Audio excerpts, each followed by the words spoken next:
It seems Joe Biden is confused again about a few things. What the deficit means versus what the U.S. debt means, and the difference in $1.7 billion and $1.7 trillion. $1.7 billion. It's a trillion dollars. Trillion, billion, trillion, billion, trillion. So Biden claims that somehow that he has reduced the deficit by $1.7 trillion. He also says billion. And then he also says that he has reduced the national debt by the same amounts, neither of which are true. Even CNN has fact-checked these statements and said Biden is full of it.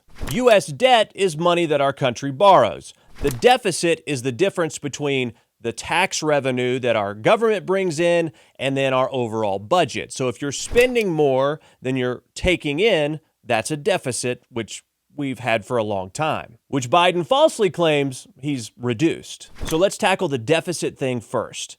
That has come down because COVID pandemic spending has dropped off. It had nothing to do with Biden policies whatsoever, whether it's 1.7 trillion or 1.7 billion. And now looking at the national debt, that's done nothing but gone up. $5.7 trillion since Joe Biden has been in office. So he has neither reduced the deficit or the national debt by 1.7 trillion or 1.7 billion or any other numbers like that. It's only gone up. And if you don't believe me, liberals, just check CNN.